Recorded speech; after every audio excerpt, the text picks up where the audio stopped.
I have been using Tesla's full self-driving beta software for over 2 years, and although it used to do things like this, so now it'll be forced to, whoa, that's not, we don't want to turn there, and like this. It does see the layout of the road, but is it going to make the turn? Nope, it looks like it's just gonna kind of go straight, and like this. So, okay, it just was gonna go into the opposite lane. Oh, that's not good. Don't go that way. There's cones there.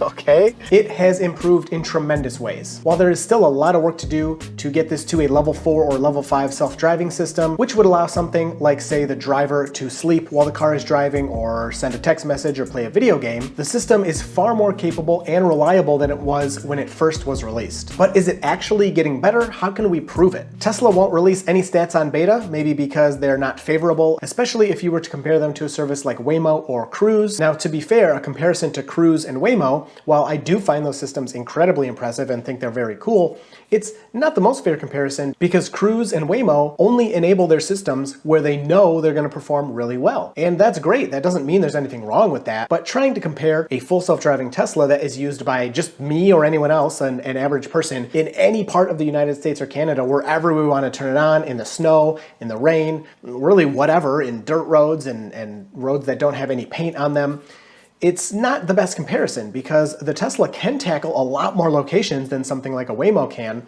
but at the same time, where a Waymo is enabled, it's much more impressive than if a Tesla is in that same location. But Elon Musk on an earnings call did say to everybody, he pretty much called himself and Tesla out and said, testers, if you want to see the improvement, just track the progress, track the stats of your drives that you take, and you will see that your interventions are going down over time. The amount of things you're needing to do to help the car are going down over time. Now, for a while before he said that, I actually did track the stats of my drives, and I stopped at some point, mostly because I didn't feel like it was adding that much to the videos, and it just was a little extra work for me that I didn't think anybody really cared about. But once he called out on that earnings call to do that, I picked it up again immediately and I have not stopped since. And when you look at this chart here, it actually does look like in more recent drives, I am having more miles that I can travel before I have to do any type of intervention, which means maybe I use the turn signal, or I change the speed of the car, or I press the accelerator, and I'm having more miles before I have to do something like a disengagement, where I either have to steer the car and take over from full self-driving,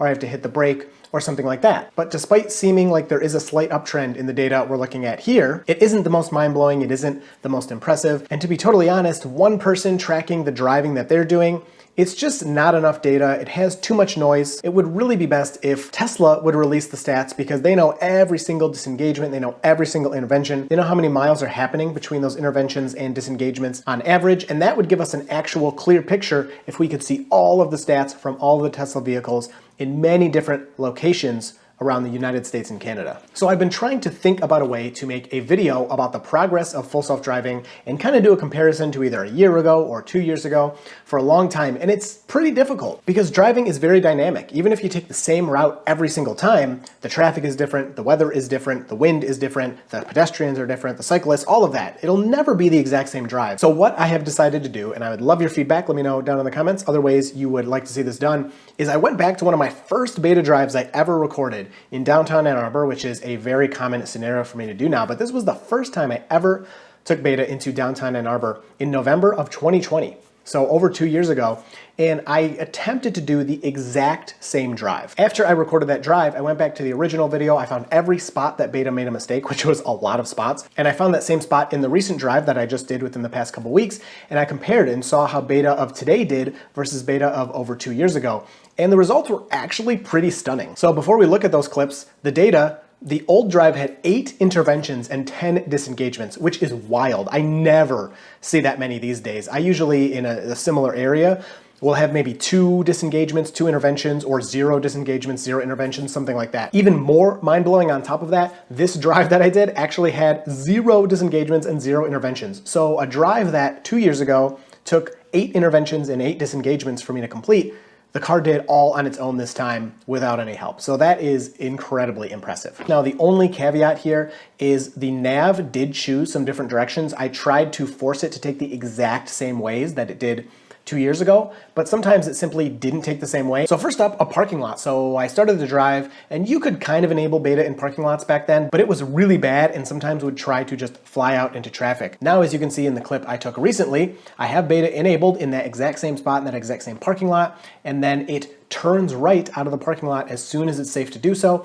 So I can start the drive, let the car take me out of a parking lot, and continue. And to be fair, I did not count this as a disengagement because back then that's just something beta couldn't do, so I didn't really consider it as a disengagement. It's just something I did. Now, before we move on to the next clip, huge shout out and thank you to today's video sponsor, Harry's. As you can probably tell, I know a thing or two about shaving. That's why today's video sponsor is Harry's. Thank you to Harry's for sponsoring this video. Check out my link below to save today on your order from Harry's. I love Harry's razors because they manufacture their own blades in their factory in Germany, and these blades give an incredibly smooth and comfortable shave. I shave daily, and the level of comfort is incredibly important when I'm going to be shaving that often. The handle on the stylish blade improves grip, and even better, 50% of the plastic in the handle is actually from recycled material. And all of this quality doesn't come at a premium price. Harry's gives exceptional quality while also keeping prices affordable for everyone, which when you're buying razors is incredibly important because a lot of the razors out there are just way too expensive. Harry's razor has high quality blades, complete with a precision trimmer and a flex hinge. Harry's also has a foaming shave gel that is suitable for sensitive skin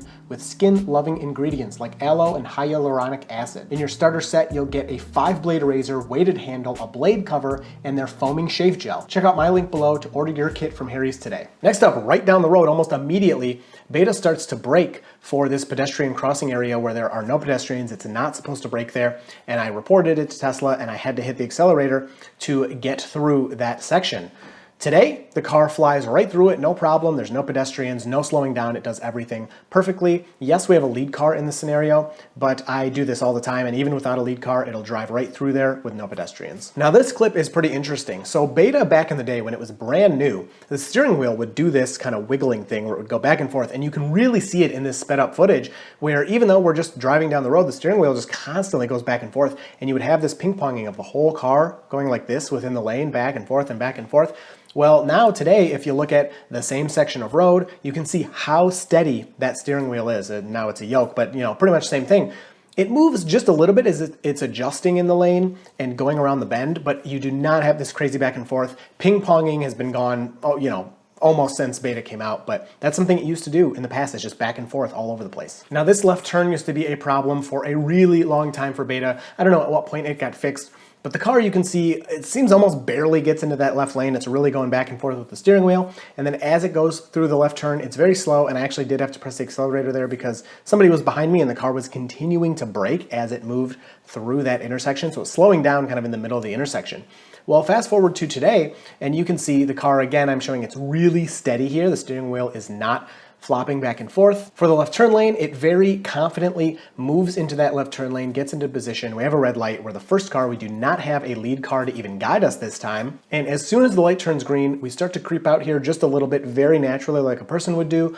We have some pedestrians crossing the road. We wait for them. As soon as they're out of the way, the car proceeds all the way through when it's safe to do so, and I don't have to help it at all. It very nicely makes this left turn, doesn't confuse anybody around it. Now, this is a spot, unfortunately, I was not able to get it to take the exact same left turn, but you can see in the old video, it stops way too far back for this left. It does end up making the left, but it's very awkward. We actually drive on the wrong side of the road for just a second there.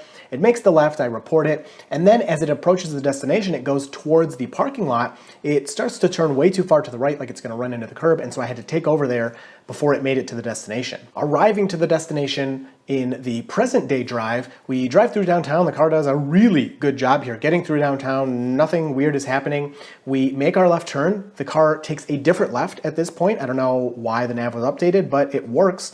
It gets into the left turn lane, very nicely takes its left turn and stops right where it needs to. That's where the pin is for this drive. I selected the same location, but whatever Tesla did, it now drives to a different actual physical location, even though I selected the same destination in the map, and it successfully gets us to our destination with me doing absolutely nothing. Just another example here, getting out of the parking lot. I had to drive out of the parking lot after we're kind of established nicely in the lane. I turned beta on and it worked okay from there, taking this right turn, a little timid, but whatever. In the present day video, look at the graphics. First of all, there are so many more cars displayed. They're actual car-looking cars. They're not little weird boxes.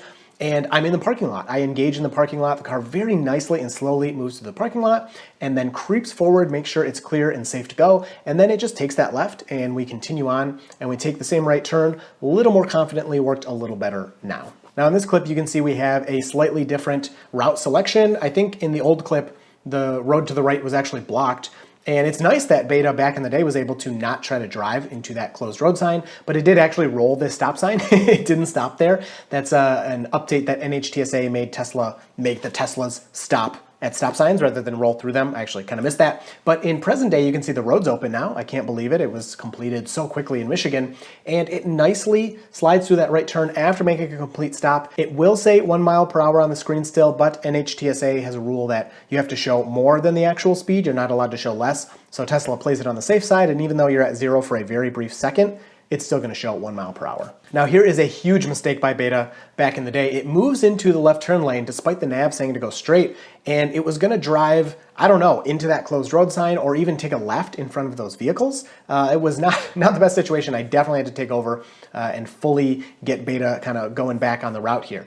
Whereas present day, again, we're downtown, the car is following the nav, it moves all the way through downtown. It doesn't make a weird mistake like that, even with big trucks right next to it and people around and cars. It's handling things much better these days. Now this is probably one of the biggest mistakes I've ever seen Beta make. It takes a left turn and immediately tries to dive for the curb, and I actually have to save it almost at the last second there. Of course my hands are on the wheel, so no big deal, but man, I've never seen anything like it. But in present day, when I go back to that same left turn, Beta is able to successfully take the left turn, no problem at all, with or without lead cars. It'll take that left turn and stay in the lane and not dive for the curb. I do not see moves like that these days. Luckily, I'm not saying it's impossible, but man, it is ever so rare now versus before. You'd get moves like that every once in a while, which was pretty scary. At this intersection here, Beta gets the green light and just sits there. We actually get honked at. The car does not move at all, and I have to hit the accelerator to get it to go. Same intersection today, Beta moves right through with the green. And then roundabouts. When I first got Beta, the first drive I ever did, roundabouts didn't even work. The car would try to drive through the middle of the roundabout, and it was fixed within, I think, one or two updates there, which was pretty cool. But you can see here, these roundabouts, the car used to stop at yield signs. That's actually what it was instructed to do. It would stop at the yield sign and then proceed if it was clear. Whereas, of course, we know you're supposed to just kind of glide through there if there's nobody in the roundabout and there's nobody around. And Beta can do that now. So in the old clips you see here, number one, Beta stopped at the yield sign and then continued, whereas today it does glide through. Not always, sometimes it'll still go too slow through it or try to stop for some reason, but for the most part you can get it to kind of glide through there. And this second roundabout here, I actually had it fail multiple times in a row where the car just kept not being able to get through the roundabout. I kept having to take over because it was going to drive right into the middle of the roundabout. Whereas if you look at present day, it pretty effortlessly moves all the way around the roundabout, does a full circle, makes it back out the other side, back out the same side that it came in. Pretty impressive stuff for 2 years later. Now driving is a lot more than just going at green lights and stopping at red lights and using your turn signal correctly. There's communication between drivers. There's little things that drivers do to kind of tip each other off on what they're planning to do, what they're going to do next. And that body language, even though it's kind of like car body language, is used really extensively, and that's somewhere where Beta still suffers and where you can get some confusion with drivers around you. So since driving is so complex, because Beta is full release in the US and Canada and anyone can request and get it now, I wanted to end the video with a list of complaints, not to be negative, but just to talk about the things that Beta is still kind of struggling with or doing wrong. Now these are things I never really complained about before because Beta was a closed program. At first you couldn't get in even if you wanted unless you got lucky and Tesla picked you. After that you needed safety score, and even if you had a good safety score, you pretty much had to get lucky to get into the Beta. You basically, for the longest time, had to work really, really hard to get access to Beta. And it was closed, and it was very clear that it's not done, and not done still to this day. But I didn't want to complain too much, because like, well, they're working, they'll get to it eventually, blah, blah, blah. But now that we are at full release in North America, anyone can just sign up for Beta if they want it. Here is kind of my list of things, I guess, to look out for, things that are still not working that well. So first of all is reaction time. I feel that the car has much slower reaction time than a human. It'll respond to changes in the environment slower than I would or other drivers, which can be weird because it's a computer, you think it'd be faster. Ability addition, things like no turn on red, stop here where you have to stop farther back than like right at the red light, more complex moves, they have not been added for a long time. I feel like no turn on red should be really basic, and that's something the car's never been able to do and and to this day it still cannot respond correctly to that sign. So there's lots of those little things that should be part of driving that the car just simply can't do, and you'll need to take over in those situations. Random and late turn signals. So you'll be driving. This has improved tremendously over the years, but it's still a problem enough for me to mention it. The car will randomly blink turn signals for no reason when it doesn't need them. It'll sometimes use turn signals to stay in the same lane. I know that doesn't make sense, but that's kind of the car's logic, which can confuse people around you. And even when it uses turn signals on a turn, when you're going to turn right or left, it will turn the turn signal on far after it has begun decelerating, which is totally wrong in my opinion. If you're going to make a turn, you need to put that turn signal on and tell the people around you you're about to slow down. There's no point in putting your turn signal on after you've slowed down, after you've begun slowing down. They already see that you're doing something. The car still to this day does not reduce its speed fast enough when a speed limit changes. So say you're going 45 and the speed limit goes down to 30 or 40 or whatever, the car will pass that speed limit sign. It will adjust its speed most of the time down to the new speed, and then it'll take it a quarter mile or something before it actually lowers down to that speed. And if you were to go through a speed trap with full self-driving beta enabled, I can almost guarantee you're going to get a ticket because it's not going to slow down fast enough. That's something, again, if you want to avoid tickets, you're going to have to hit the brake and turn beta back on at the correct speed. Many rare occurrences just still don't work that well with full self-driving beta. And when I say rare, I mean it's not something you probably encounter everyday driving, but at the same time, anybody knows what to do. Say a deer jumps out in front of you, the car can slow down and stop for deer, but it doesn't always. There's a big piece of debris in the road. Again, sometimes the car will do something about it, but most of the time it doesn't seem to really care. These edge cases, they're not really edge cases, but they're kind of things you don't see every day. The car is still not very good at them. Included in that, I'll say like closed road signs. The car is very good now about if there's a big enough obstruction, like a huge closed road sign, closing off the entire road. It will not drive through it. It knows that it can't move through that object, but it doesn't really get the idea of a closed road. So if you have a closed road sign, but there's room to drive around it, the car will drive around it to get into that closed road area. So again, it's just not an ability the car currently has, but it's something common enough, I feel like that should be added to the car. There's no foresight, so you and I kind of plan ahead even miles at a time what we're gonna do when certain scenarios come up. The car doesn't really do that, especially when it comes to lane changes and turns. You can have a right turn coming up in a half mile and the car will move all the way as far as it can to the left until kind of the last second, and it decides, oh, I need to now move over, and that can cause some confusion for other people, and it can cause the car to just pretty much miss the maneuver that's coming up. The car still will slow down at blinking yellows, and yes, I hear you, I get the comment all the time, you're supposed to slow at blinking yellows, and not technically. Legally, I'm just gonna stick with Michigan, but from my understanding, it means to exercise caution, and that means whatever you want it to mean. If that means slowing down a little bit, sure, you can go from 40 to 35 to make sure you don't need to do anything at this blinking yellow area, but I'm saying the car will slow down in a way where you think it's gonna stop. So you'll be going 40, blinking yellow comes up, it'll slow down to 20 or 15 before it moves through.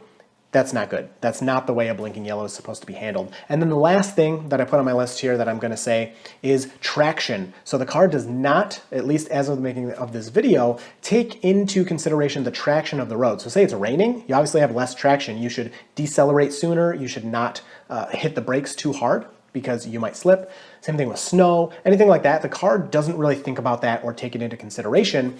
So it's something you have to be aware of. Even though you can use it in those scenarios, it may not drive exactly correctly. So with all this said, how do we know when full self-driving is truly full self-driving? Well, it's as simple as when Tesla takes liability. When you get in your car and you turn on full self-driving and Tesla tells you, hey, if you have full self-driving on and the car crashes, that's on us. We are so sorry. We'll handle the insurance, we'll handle any damages, we'll handle any injuries. That's when you know the car is actually full self-driving, not full self-driving beta or partially self-driving or any of those things. So I hope this gave you some insight on the progress of full self-driving over the years and the things we still have to work on. If you have any questions or experiences with your full self-driving car you would like to share in the comments, I would love to read those and talk to you down there. Hope you enjoyed this one, and you will see me in the next video.